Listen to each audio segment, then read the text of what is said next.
Bismillahirrahmanirrahim. Assalamualaikum warahmatullahi wabarakatuh. Halo teman-teman semua, perkenalkan nama saya Peggy Stajilisia Bewa dengan NIM 20240501030030, Prodi MBS kelas A.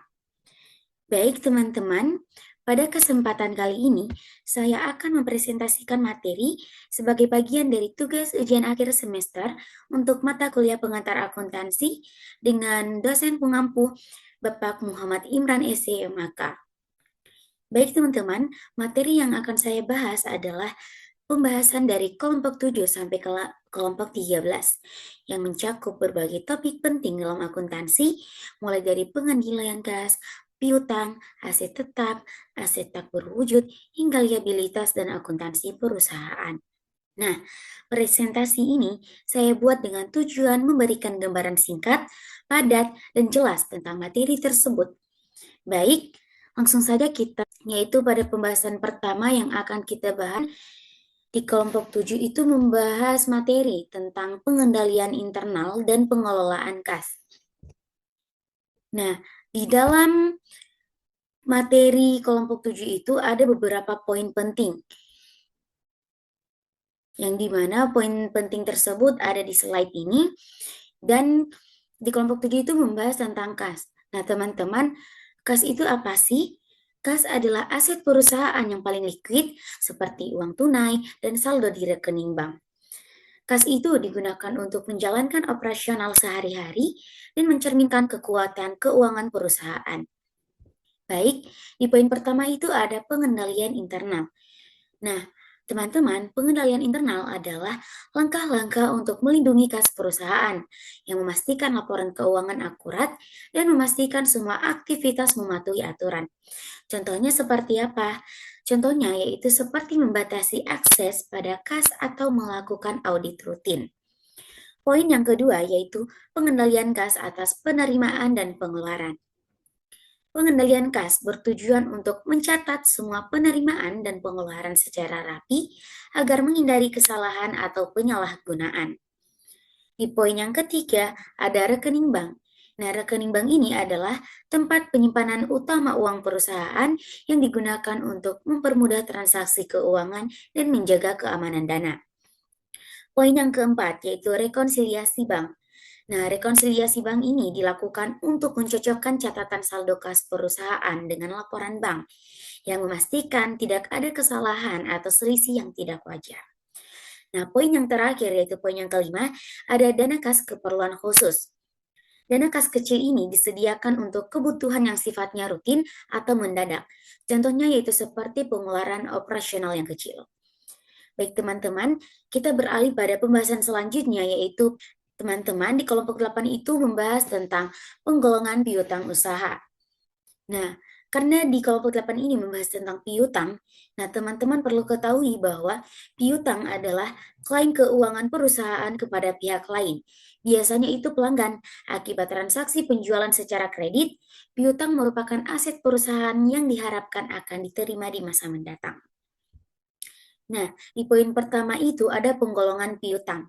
Nah, piutang itu dikelompokkan menjadi piutang dagang yang berasal dari penjualan barang atau jasa, dan piutang non-dagang seperti pinjaman kepada karyawan atau pihak lain. Nah, poin yang kedua yaitu piutang tak tertagih. Piutang tak tertagih adalah piutang yang tidak dapat dikumpulkan, biasanya itu karena pelanggan tidak mampu membayarnya. Nah, poin yang ketiga yaitu metode penghapusan langsung. Metode ini menghapus piutang langsung saat diketahui tidak tertagih, tetapi tidak mencadangkan dana sebelumnya. Di poin keempat yaitu metode penyisihan piutang tak tertagih.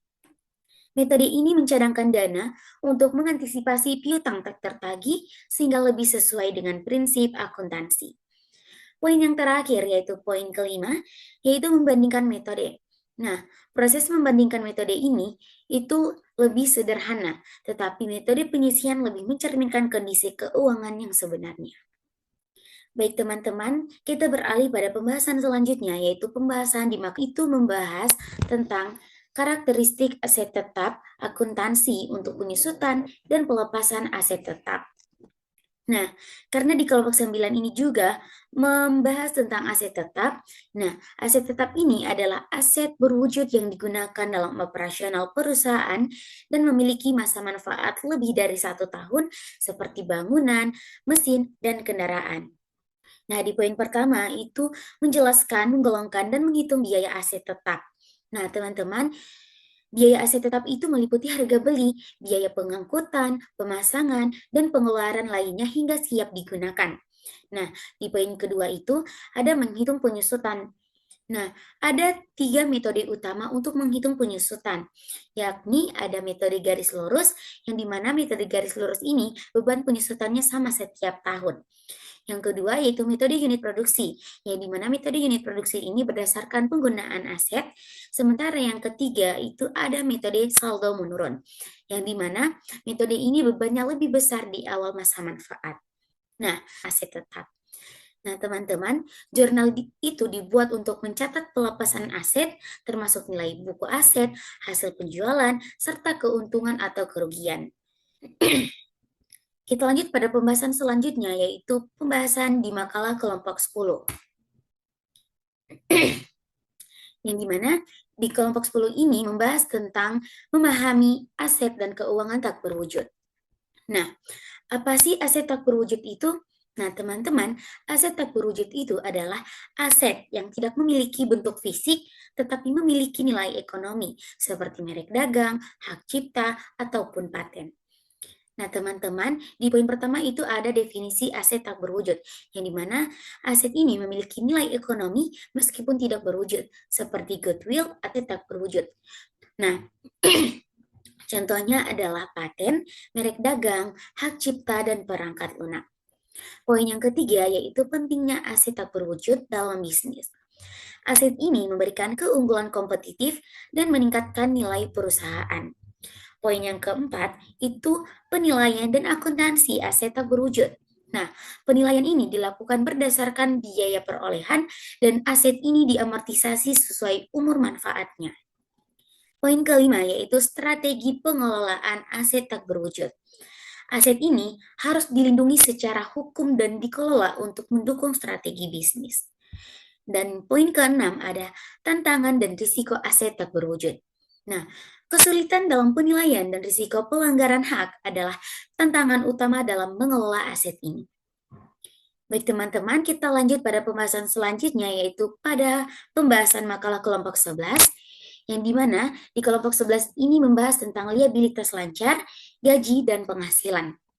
Nah teman-teman, kita perlu mengetahui bahwa liabilitas adalah kewajiban perusahaan kepada pihak lain yang harus dilunasi di masa mendatang, baik itu dalam bentuk uang maupun jasa. Nah, di poin pertama itu ada liabilitas lancar. Nah, liabilitas lancar ini adalah kewajiban yang jatuh tempo dalam waktu 1 tahun seperti utang usaha. Di poin kedua ada bagian utang jangka panjang yang jatuh tempo. Nah, bagian utang yang masuk dalam kategori ini. Di poin ketiga ada wesel bayar. Nah, teman-teman, wesel bayar ini adalah janji tertulis untuk membayar sejumlah uang pada waktu tertentu di masa mendatang. Kita beralih pada makalah kelompok 12 yang membahas tentang tunjangan karyawan. Nah, tunjangan karyawan dan akuntansi. Nah, teman-teman, akuntansi adalah proses mencatat, mengelompokkan, dan melaporkan transaksi keuangan untuk membantu pengambilan keputusan. Nah, tata cara membuat jurnal tunjangan karyawan itu dengan cara dicatat sebagai beban dengan mendebit beban gaji dan mengkredit utang tunjangan atau kas. Nah, perlakuan akuntansi ini dilakukan sesuai standar akuntansi keuangan apakah diakui langsung atau dicadangkan untuk periode berikutnya. Nah, kita beralih terakhir yakni membahas tentang akuntansi perusahaan perseorangan, persekutuan, dan likuidasi.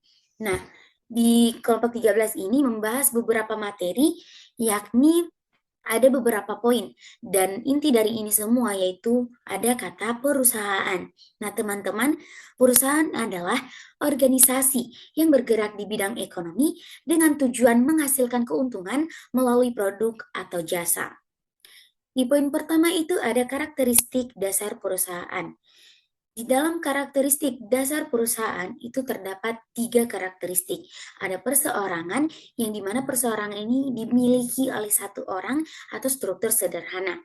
Yang kedua yaitu persekutuan, yang dimana persekutuan ini dimiliki oleh beberapa orang dengan pembagian tanggung jawab. Nah, yang ketiga ada CV dan firma. Nah, persekutuan dengan peran dan tanggung jawab tertentu bagi masing-masing sekutu. Poin kedua yaitu akuntansi perusahaan persekutuan. Proses mencatat modal awal, pembagian laba rugi, hingga penyesuaian jika ada perubahan rekan. Poin ketiga ada keikutsertaan dan pengunduran diri rekan dalam persekutuan. Nah, keikutsertaan ini dicatat sebagai tambahan modal, sementara pengunduran diri dicatat sebagai pengeluaran aset. Poin keempat ada akuntansi likuiditas perusahaan. Nah, di akuntansi likuiditas perusahaan ini mencatat proses pelunasan kewajiban hingga pembagian aset kepada pemilik. Nah, poin yang kelima yang terakhir ada laporan ekuitas perusahaan. Laporan ini mencatat perubahan ekuitas yang mencakup kontribusi laba dan pengambilan oleh pemilik. Baik teman-teman, demikianlah presentasi yang dapat saya sampaikan mengenai materi dari kelompok 7 hingga kelompok 13. Semoga penjelasan yang saya berikan dapat memberikan pemahaman yang jelas tentang topik-topik yang telah dipelajari. Saya Pegista Julisia Bewa, pamit undur diri. Sekian dan terima kasih. Wassalamualaikum warahmatullahi wabarakatuh.